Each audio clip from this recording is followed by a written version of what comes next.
and we are the HercastleGirls. Hello! Our favorite mindful mavens. We are back with It's All Connected by HercastleGirls, a podcast you can listen to anywhere where you listen to podcasts. If you like content on mindful journeys, spirituality, and how to take these things and apply it to your life, your business, your relationships, then you need to do only a few things. Very few. Just very few. Not a lot. So easy. Very easy. All you gotta do is just hit the subscribe button. That's it. To our channel. Yeah. Don't forget to also find this podcast. It's All Connected by HercastleGirls, like Carcia said, wherever you listen to podcasts. Give us a thumbs up, give us a like so we can get this video out there to the universe. Yes. And leave a comment down below because we love hearing from you guys. See? Easy. So easy. So we easy. do check out the data and we realize that a lot of you that watch aren't subscribed, and we want you to be a part of our family. We want you to be a soulful creator along with us. So join the family. What hindereth thou? Today we are going to be talking about a very interesting topic. Very. And I think very telling for the holiday season that we're on. It's like the perfect timing, right? Because, you know, with the new year coming in and you want to make some changes in your life. I'm not going to say the R word because everyone always says, my New Year's, you know what? Yeah. We're not going to use that. Yeah. But with the new season coming in, you do want to make some changes. So it's quite fitting, the title that we have for this week's podcast. I think so. A lot of us are looking back at things that we did this year, and based on the looking back, we determine if we, had a good year or if we did enough. But we are going to talk about a topic which relates so much to that, and it's all based upon the Netflix film which recently came out last month called Tick, Tick, Boom. Tick, tick, boom. And we're going to be talking about this movie, taking a look at the themes, which are all very mindful. Some of them even hit a spiritual piece as well. So we are excited to get into this conversation. So with no further ado, we're just going to get right into it. Sit back, enjoy, rewatch if you want to take notes. It's All Connected by HercastleGirls starts now. Today, we talk about the creator's journey, inspired by the Netflix film Tick, Tick, Boom. We are going to talk about the obstacles a creator has to endure to create their desired outcomes. We are also going to touch on finding motivation when no one else seems to understand your drive, battling identity crisis, and more. So this convo was inspired after watching Tick, Tick, Boom, based on the life of Jonathan Larson, the playwright and creator of the stage shows Tick, Tick, Boom and Rent. He wrote about what he knew. He lived in New York City. He was surrounded by creative people and creative friends that decided to lead their creative life and become more corporate executive lifestyle people. Another thing that was happening during the time, a lot of young people were dying of AIDS due to the AIDS epidemic that was happening at the time. So John went through a crisis where he really started questioning his identity. He started questioning his purpose and his motivation in becoming a successful playwright. Now, overall, not much has changed since the 1990s. Society is still pushing us to believe that you must have kids, a mortgage, a career, and your entire life together before the age of 30 years old. Wow. So, I want to discuss first of all the idea of being, authentically you. And the importance of it being intentional, because every day, it seems like every day we're told, you are not good enough as you are not worthy because you are not checking off all of society's, little check marks. Exactly. You're not checking all the boxes. Right. And I want to talk a bit about that because I think both of us have experienced this idea of, well, this is how society sees you and this is the box you're supposed to fit in. But we don't fit into that box. No, we do not, most definitely. Yeah, it's just interesting. And I know that we've done a podcast before talking about being authentically you. And I encourage everyone to go and listen to that too. But it's just interesting, especially for a creator. Yeah. Like we were saying, as soon as it's something that doesn't involve, an office, a 9-to-5, something that's, very common, if you're not doing that, people look at you like you're a menace to society. They're like, well, what do you do then? It's like, well, I'm a florist.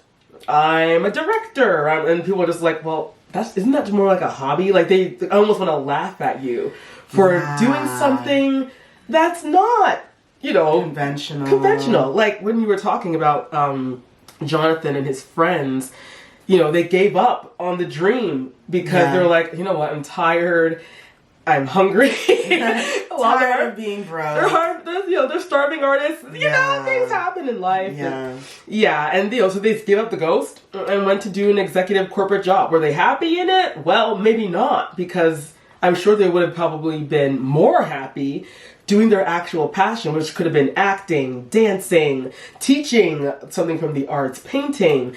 But yeah, it's just interesting how society, up to this day, although more than ever, Car, we're in a renaissance period where it's great to be doing things that you want to do on your time, doing what you love. Yeah. And although the renaissance is at a high, it's still battling against society's way of thinking. Model. Yeah. Isn't that crazy? I think first of all, the first thing I notice about the creators world, just so people understand, Telly and I have, experienced both worlds. Yes. We worked in corporate jobs, but before the corporate jobs, we were actors. We worked in film and theater. So, very much identify with this idea of leaving something thinking that all your answers are in the corporate job. You get to your corporate job and then you're like, this sucks. And then you decide, I'm not doing that. And I'm so grateful that, mindfulness came into our lives and we're able to be creative through this venue that we have found through Bright Mindset Project. Definitely. But the second thing I find with people, or the first thing I find, is people don't understand the arts and they don't understand how people are paid. That's true. And I think that if people understood how the money comes in the arts, they would be more forgiving of people's drive, because people that are creative, and this goes for people who work in social media. Absolutely. This goes for people in the entertainment industry, whatever you do. People don't understand that your drive necessarily isn't money. Your drive is to create, and your hope is that you get some sort of compensation that will help you to survive and live a safe and healthy life. That's exactly it. People that work 9-to-5 work 9-to-5s because the security that appears to come with it. The idea of having money deposited every 2 weeks. Pretty nice. Like their healthcare, all of these sort of things that really resonate with many people. Especially when society is telling you that you don't have a mortgage yet. What are you doing with your life? My Lord, you don't have kids. What are you doing with your life? You don't have a full-time job. You haven't been working for a company for 7 or 10 years. What are you doing with your life? So we have this rhetoric where anything outside of that model is frowned upon. It's frowned upon and wrong. And people say, okay, that's fine. You can go about and, be an actor or be a social media influencer or, start your own little business. But at 30, that's it. No more playing around. Now it gets serious. Now you got to start getting that resume together. Ooh, and it's so much pressure Because no one can predict what age your life is about to boom. And we're going to talk about that. Right. So I just find it's interesting how society, and then you kind of just want to say, well, hold on, who made up these rules? To say that by the time you're 30, you should be married, you should have a mortgage, you should be an executive at this job, you should have a dog, and you should have a cat, and a white picket fence. But it's like, yeah, who made these rules? Girl, I don't know. Child.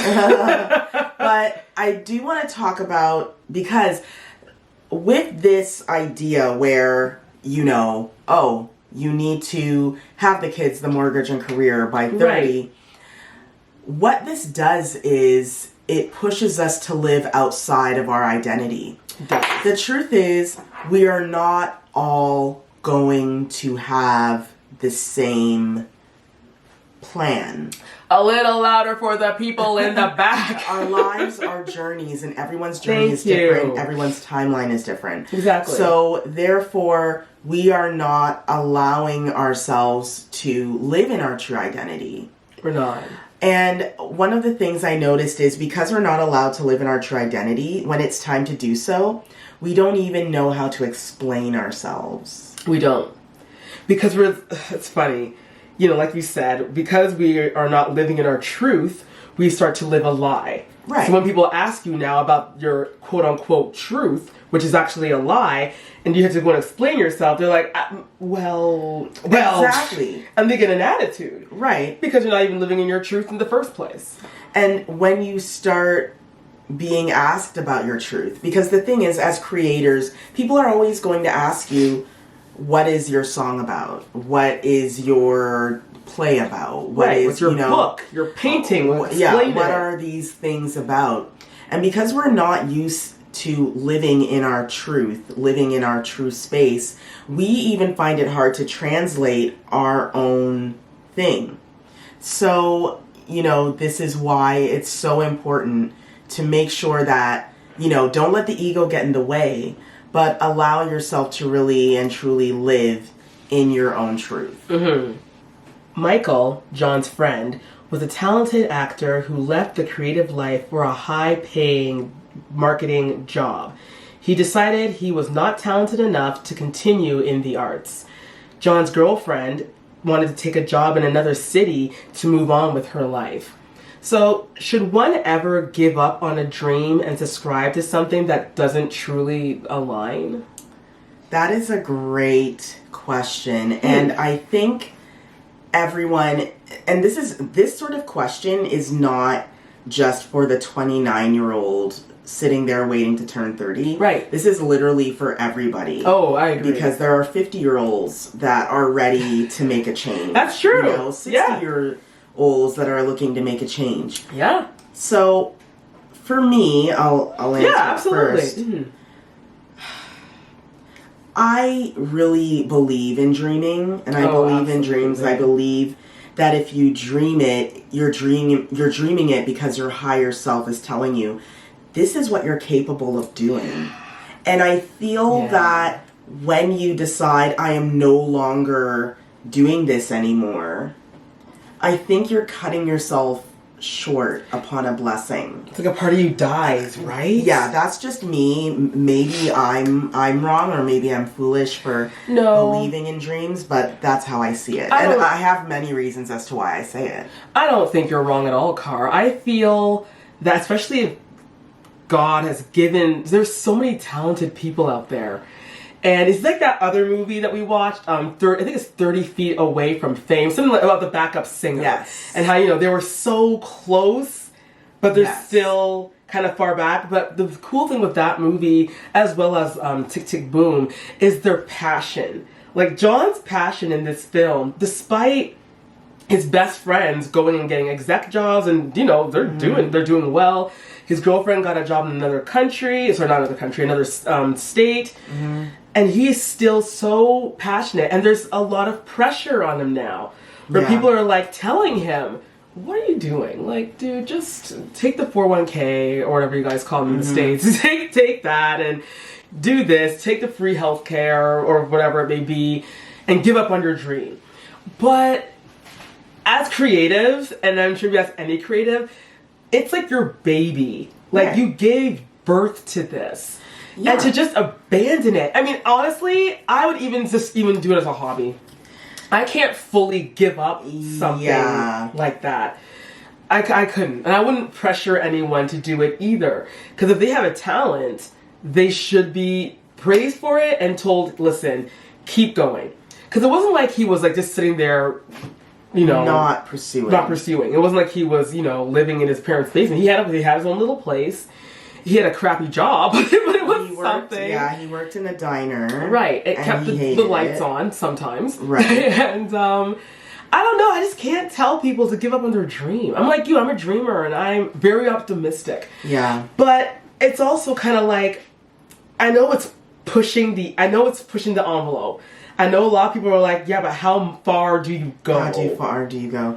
And I think that's more the question. Yeah. As to, you know, you can, for instance, you mentioned, okay, maybe you won't get proper compensation for being a dancer. Right. But you could teach dance to some local kids, you know, as a volunteer job or as a little part-time job once or twice a week.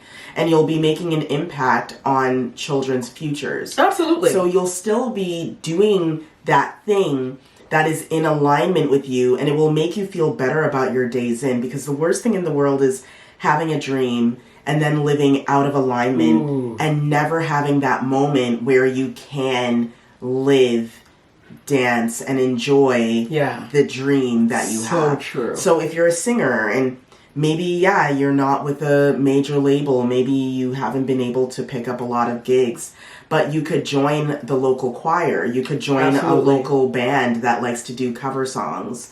And you could do that a few nights a week. And that would help you to fulfill that piece of your dream. Absolutely. And it might actually help you to excel in your dream. Exactly, because especially what you said, you know, you're introducing yourself to more people. Yeah. Therefore, opening your playing field a lot more, and you never know. Like, one of the parts, I hate giving away spoilers, but whatever. Make sure you watch the film on Netflix. One of the parts that we were talking about when we were watching the film, was when he was playing his song in front of like his peers, and they have two playwrights there as well. One of them being insanely famous playwright. Yes. And everyone was like, "Oh my gosh, he's there," and that's just like, imagine if he didn't take that workshop. He would have never have had a workshop to present. You know, he would never had anything to present. Yes, and he wouldn't have gotten the advice that he got. Exactly, which led him to keep going, and that's what I love too. There's always someone. We're gonna talk about get to that. Stay tuned. We'll get to that. But that's all the more to just keep going, because the minute, even if it's a hobby, even if it's like you've been painting for donkey years and you haven't sold one painting on Etsy, keep doing it, my friend, because all you need is one painting bought by Steven Spielberg or who knows Angelina Jolie, and they like put you on a platform. I got this painting from this amazing artist. I found them on Etsy or eBay, wherever you sell your art, and that's all you need. But it doesn't happen if you stop. I mean, if someone said to me, you know, if someone asked me this question, my response would be, would you ever be okay with living your life out of alignment? And my answer is no. So therefore, I would never per se give up completely on a dream. No. I would always continue, whether that looks like, you know, doing things on YouTube, opening a TikTok account that's all about, you know, what I do, being creative, doing little skits if you're a comedian, you know, putting everything online. I think that the major sad danger in this is when you decide to live out of alignment. I agree. And I think that, you know, you only have one life. Why live it going by what society says? Exactly. You know?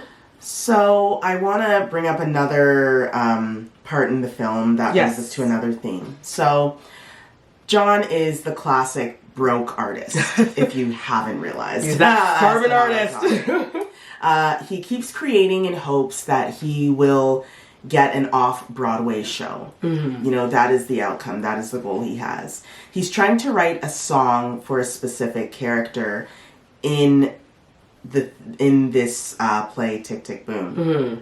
It's super important, and he's been writing this play for 8 years. Wow. So remember, he hasn't turned 30 yet, but he's spent his entire youth, his adult youth, in writing this play. He's dedicated to it. Wow. Around him, his friends are moving through life. Some are sick due to the AIDS epidemic. Yeah. Some are leading a career outside of the creative arts. Mm-hmm. And then he's sitting in one place around his piano, stressing over this song for a workshop. Right.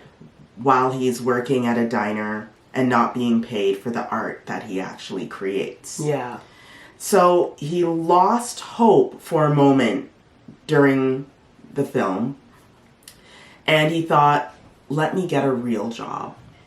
So he was rushing against the clock, you know. Right. I mean, the name of the movie is Tick, Tick, Boom. Boom. And he learned that he wasn't the only person in a rush when he learns that his friend, Michael, who went out and got the corporate job, he is actually HIV positive. Yeah. Oh boy. You know, so we have this, you know, theme now where he is rushing against the clock. And this part I really resonate with, because this was really the basis of my own depression. I'm glad you said that. Rushing against a clock. A clock, at the 30-year-old clock. Yes. We talked about this. There's a thing that has been around for years, and we both have experienced some interesting things at this particular age. It's not 30, but it's the number that's coming close to it, and that number is 27. Yes. And the club is called the 27 Club. Yes. And this is a trigger warning for anyone that feels a way. I apologize in advance. I'm going to try my best to tread this lightly, because a lot of people have a problem with the number 27 when it comes to their age, because it's a lot of pressure getting into 30.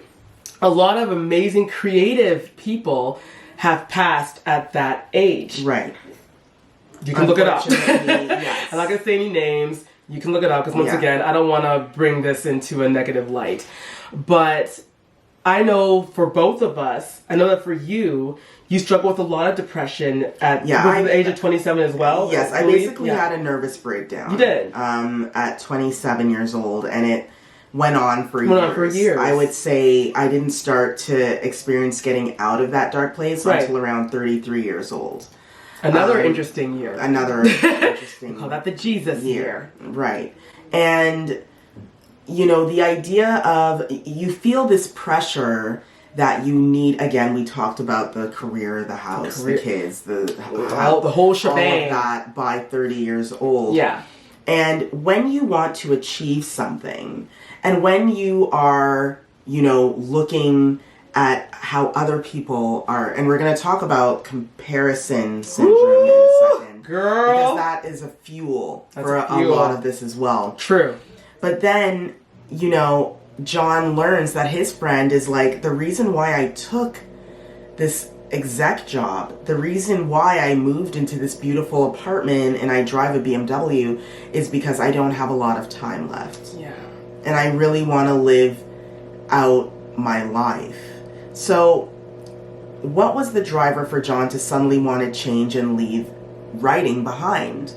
Because as I mentioned, he wanted to leave the world of writing, and he was like, okay, I'm here. I want to get the job. I want to get the apartment. I want to get designer clothes. He wanted that life. He wanted that life. Wow.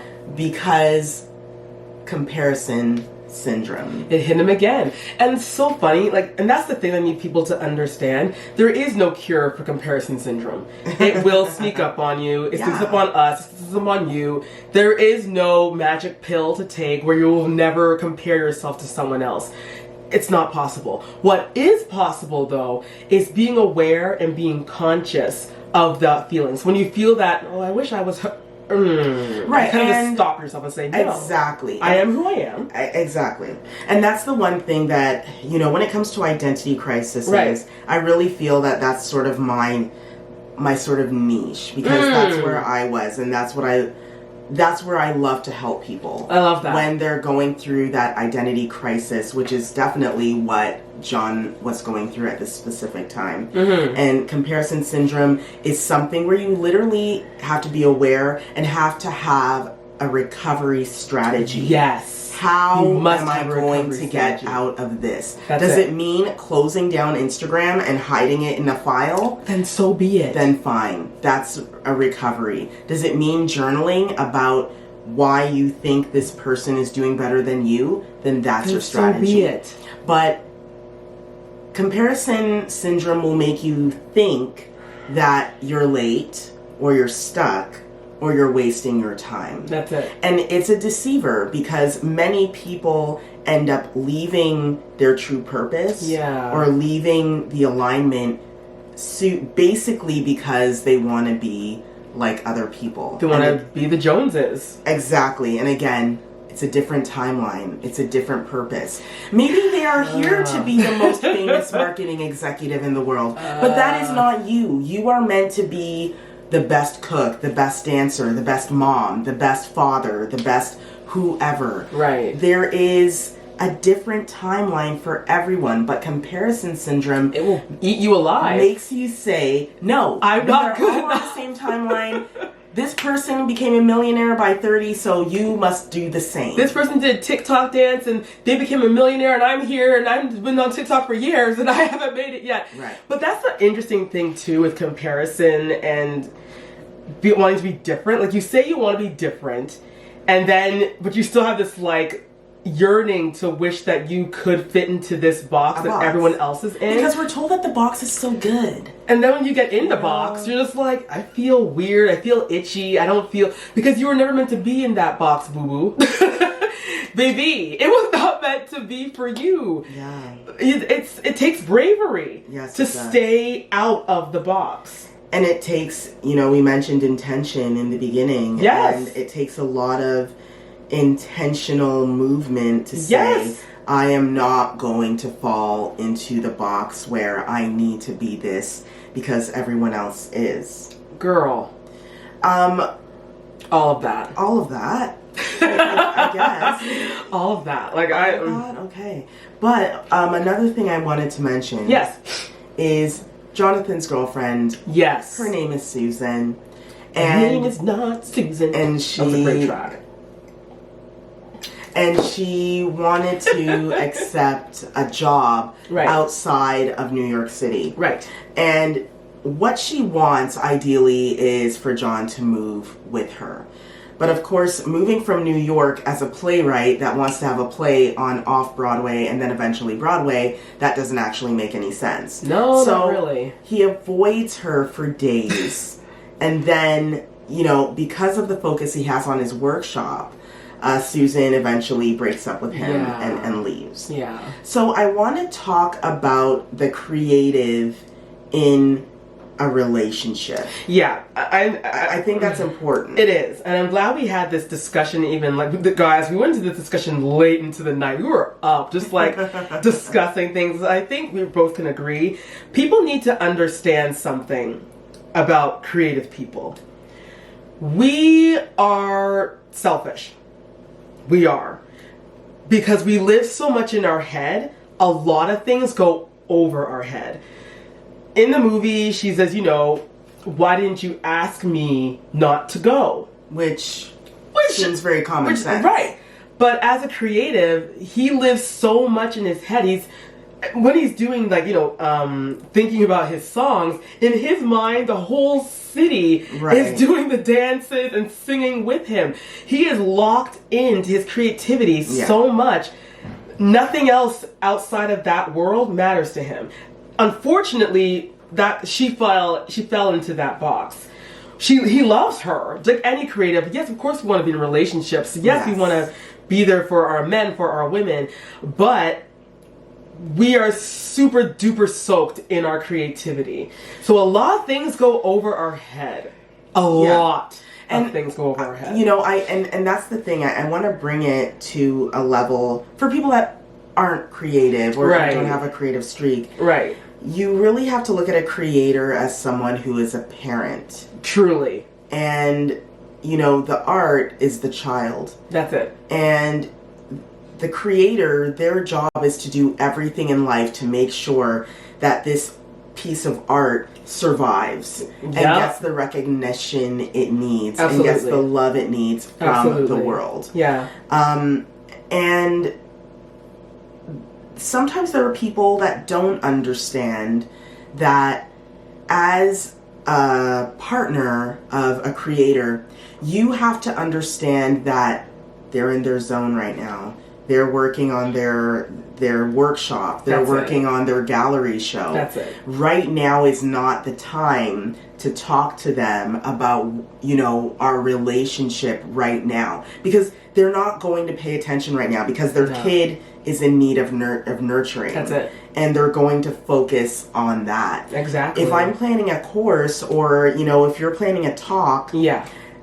And a boyfriend or a husband comes and says, I want to talk about our future. It's like, I don't have time to talk about our future. Can we talk about this after?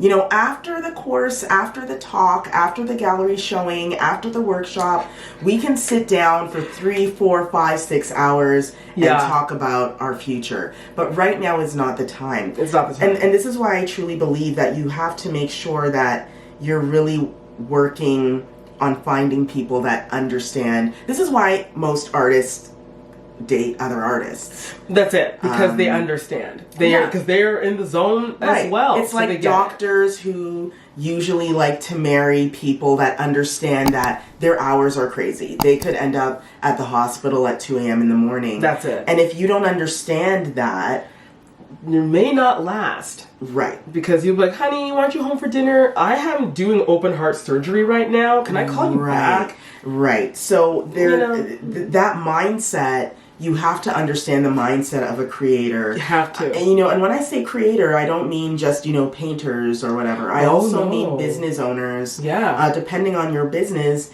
it's not 9 to 5. It's not 40 hours a week. No. It's a 24/7. It's whatever it takes. There's no sleep. Right. Like, look at me and Carcia right now. Do we look like awake to you?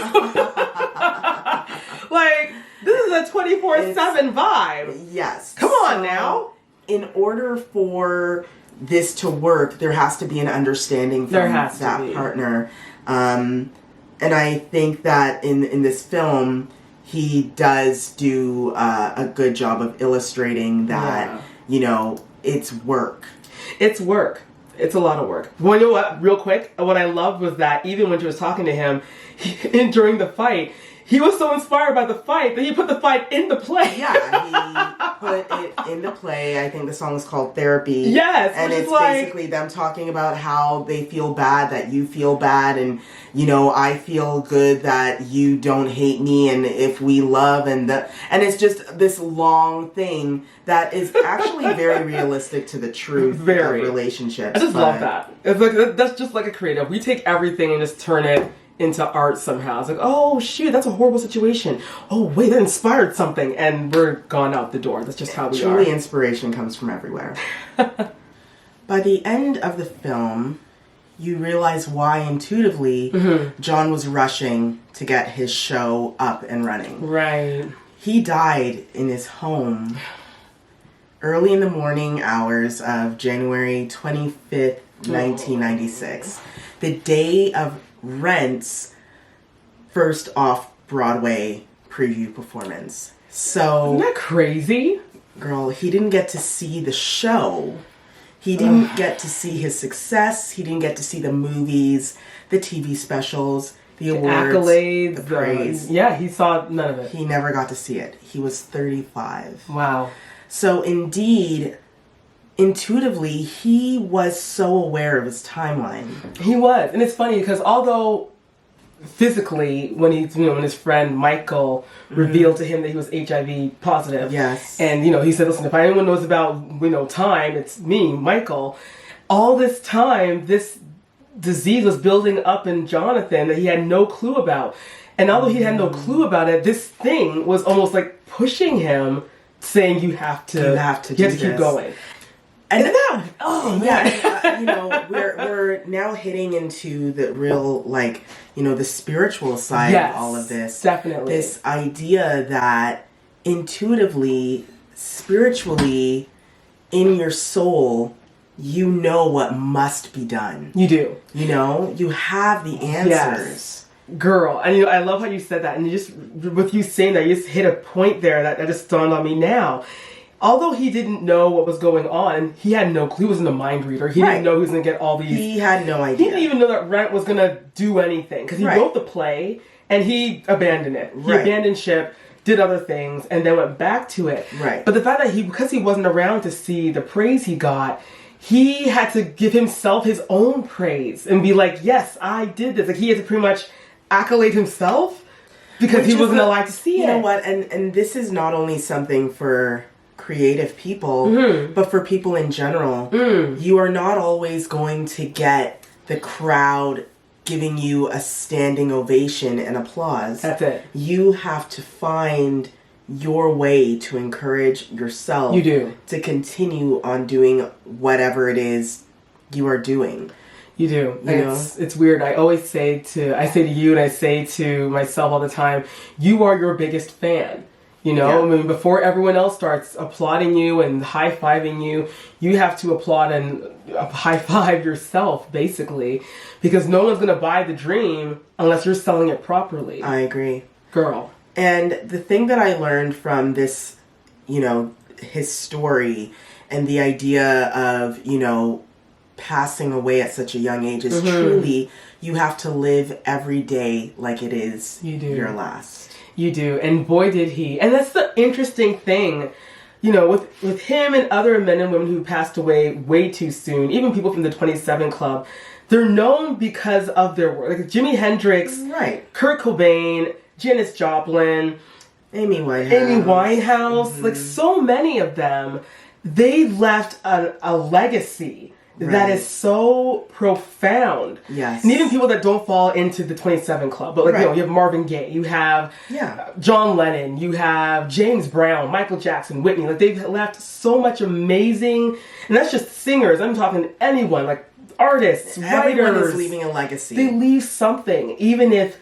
they don't get the high praise, they love their work so much. And there's something inside of them, some spiritual divine force telling them, write one more book. Yeah. Paint one more painting. Sell one more item. Whatever that passion is that creator wants to do. Yeah, I do want to say too that the connection to create is a spiritual one. I feel that creative people can only truly be creative if they're in tune with their spirituality, if they are connected. A little louder for the people in the back. Their spiritual self. Agreed. To their higher self. Agreed. And that takes more than going to art school or going to acting school. It does. Or going to dance school or going to any type of school. There's a different level that needs to be reached. People have to pay attention to it. I agree with you. It's funny because we know a lot of people that have gone to different art school, Juilliard school, have gone to different law schools and stuff like that. And especially with the arts, they'll go and they pass. Yes. But they're not, maybe they get fed up and they get, the 9 to 5 and that's fine. And then you have some people that are in their school, they drop out. And then they do things their way, and guys, they kill it. They kill because it. They're tuning into their spiritual side. They're no longer depending on the validation of a professor. Yeah. Or a teacher or whatever it may be. You were given a gift. Why aren't you using your gift as it was intended to be used? Girl, all that. Well, we're using our gift. We're using our gift, so y'all need to do the same. So I wanted to talk quickly about the lines that made us think. So there were 2 lines. Money isn't everything, but it doesn't hurt. And, it doesn't. This is something that Michael said to John when they were fighting about how, John was basically saying to Michael, oh, you sold out, like you're in this marketing job and whatever. And he was like, and John said, money isn't everything. And then Michael said, well, it doesn't hurt. And I wanted to talk about that because a lot of times we demonize money. We do. And it's, as you always tell me, money is a tool. It is. You need it. I mean, let's think about this. How would John write songs if he didn't have a keyboard and a computer and an apartment? Those songs would never be written because he never had a place of safety. Right. He never had a keyboard. He never had a place to So how do you get these things? Money. So money shouldn't be demonized. It doesn't hurt. Wanting money for what you do is not bad. No, you're investing. You're investing into your dream. Yes. You're investing into your creative juices. So money should not be demonized. Right. As something money is the root of all evil. Money is not the root of evil. No, the love of money. The love of money. And, that turns it completely on the head. It's a totally different thing. And, who knows? Maybe one day we'll do a podcast about Girl, that. That's an idea. Look out for that. Write it down. Another another yes, girl, sing it. line from the movie was, "While I still have time," and I think that's important because again, this show, this play, this movie is all about people trying to race against time. And it's funny because with you saying that, like the title, Tick, Tick, Boom, the whole thing is basically them running against time. Running against time. And girl, I gotta bring my Lord and Savior Jesus into it. When Jesus was on earth, he was like, listen, I'm here for a reason. Yeah, he had a specific time. I have no time to sit here with you and whatever. Whatever you're This is what it is. Come with me or stay behind. We're all on a time. I know people want to say there is no time. There is no. Well, and they're kind of right. Right. But your timeline, there is a specific time. Exactly. For your timeline to move. And when your higher self is telling you, create this, you better make this, go here, go there. It's guiding you so that you are hitting your timeline in the time that is, given to you. Yeah. The appointed time. That's it. And I know that fear has a lot of fear, and I don't want to curse fear either, because it is a form of protection. Fear can be a motivation. It can. And that's it there, Car. I wish that people would use that as a motivation instead of sitting there in their fear. Right. Their higher self is telling them, you know what, you should try selling that song. Right. It's really cute. You should try selling it. Or, you know what, you should try to make that item. And then, we're humans, so I understand. The fear factor comes in, and we're like, I don't know, what if I'm not the coulda, woulda, shoulda? When you're on a time limit. Right, and remember, the fear can be used to do some amazing things. Fear, if you have a fear of being alone, then you will be motivated to go out and make friends. That's it. And form relationships. That's it. If you have a fear of being homeless, you will become creative in ways to create wealth for yourself so you can afford a home. Absolutely. So there are reasons as to how fear can be a motivator, and it doesn't have to be a bad thing. You just need to know how to channel that fear in the right way. Use it as a tool to push you into the abyss. Exactly. So tips and realizations that we thought would be helpful for all of you would be, first thing, yes, as a creative person, as a business owner, have an outlet. Oh, yeah. Have a recovery strategy. Something that is unrelated to your creative or business pursuits. That could be bowling. Yeah. John Larson's was swimming. Yep. This is what you do when you experience writer's block, creation block. It's hard for you to make a decision. Go knit. If that's your thing. So, go for a jog. Yeah. The whole point is going outside is great. Going outside. Ooh, grounding, girl. Yes. It's Car's having a moment.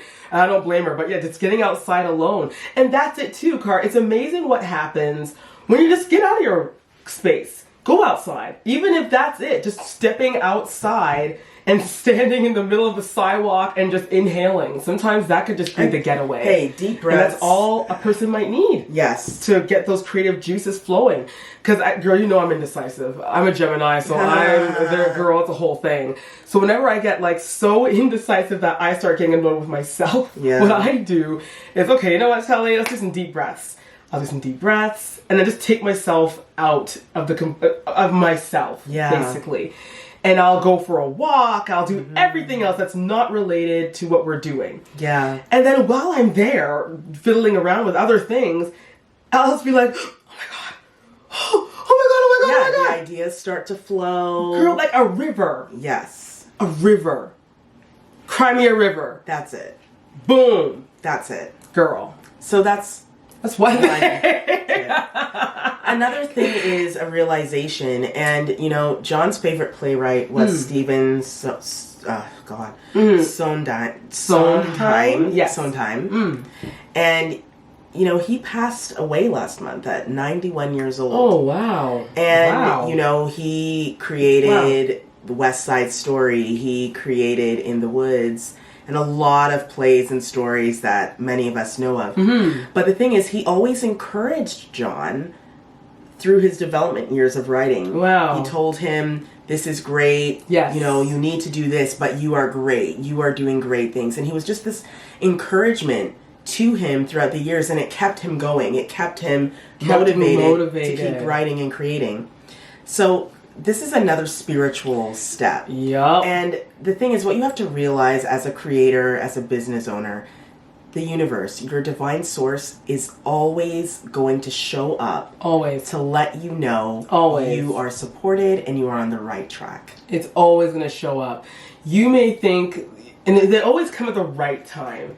Just when you feel you're like, just about to give up. Forget this ish. I'm over it. So just beam me up, Scotty. This is it.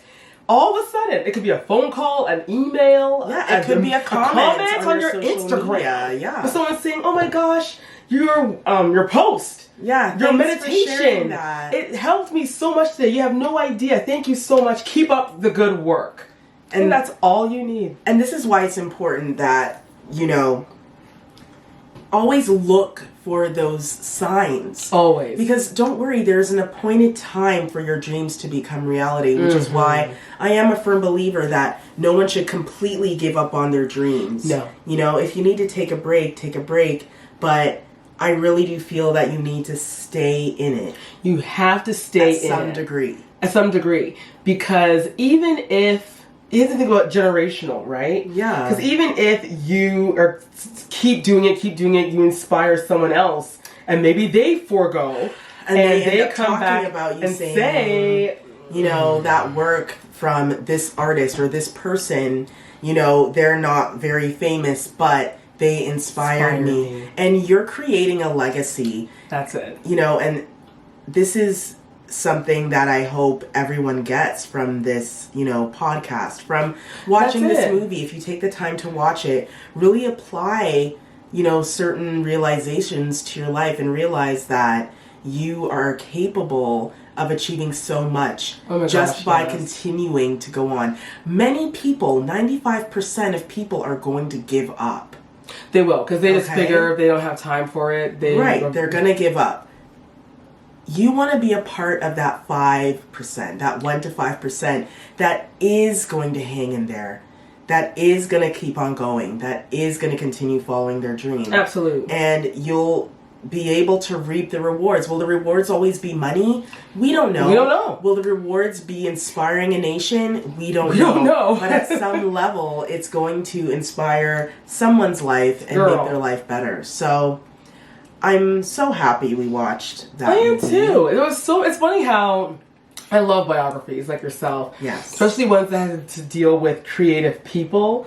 Because you learn so much, and even that's a sign to say this is normal. It's normal for a creative person to go through hell. It's a normal thing. It's part of the process. Yes. And that does scare off some people, but if you're really passionate about what you're doing, you won't see it as hell. You'll see it as, you know what? It's a training ground. I'm in the military. I'm training. So who knew You could get so deep with a musical. Right? It's like, shoot, there's so much lessons in that film. It was hard to like not talk about any of them. Like everything was just that, oh my gosh, did you? What? Yeah, so many realizations. So many. So many. Wow. It was really good though. It's just cool to know that watching other creatives and what they're going through, you understand, and it hits a little bit different when a creative person is watching something versus someone who's maybe into accounting or they just don't get it, and that's fair. But I hope that people, when they do see not just Tick Tick Boom, but when they see other artists doing their thing, they have a little bit more compassion for them, because it's not easy creating art and pursuing a dream that many people think is, not possible. Yeah. It takes a lot of faith. It does. And, this film shows us that the faith doesn't go unwarranted, and that you're creating a legacy that is going to inspire others and really, create, who knows, create your own genre, create your own pop culture, space, simply by following your intuition to create. Because as I always say to people, I'm like, it doesn't matter if you dance or sing or write or work at, a coffee house, a chef, whatever you do, you were created to create. We were born to be creators. Absolutely. So never feel bad about following your dream and just create. If people just broke it down like that, they probably wouldn't have so much anxiety. Just saying. So everyone, we hope that you enjoyed our convo. We sure as hell enjoyed it. Yes. We just love talking about stuff like this, and we hope that you guys loved this as well. Which leads me to say this is the end of season 2 of It's All Connected by HercastleGirls podcast. We are so thrilled that we've finished another season. Yes. And we hope that you guys enjoyed it. We will be coming back next season, in January, We will be coming back with more amazing episodes. The ones you've heard before. We'll be talking more, hearing from you all about what you want to hear and whatnot. I always hate saying whatnot. We are going to keep bringing the mindful, the spiritual, and how you can apply it to your life, business, relationships. And we already have some great topics in store. We do. If there are things that you would love to hear our perspective on, let us know. Pop it in the comments after you make sure you're subscribed to our channel and making sure you've also clicked on that notification bell. See how easy that was? And check us out on brightmindsetproject.com. Check us out. This is our website. You can book time one-on-one with me if you want to talk more about identity crisis, if you're going through one, if you want to work on really discovering yourself and your purpose, this is the website for you to link up with us and start working with us. We also have courses coming in February 2022. Girl, 2022. So excited. I know that people always have a thing saying, I don't want to say, but listen, we're claiming it, all right? Well, 2022...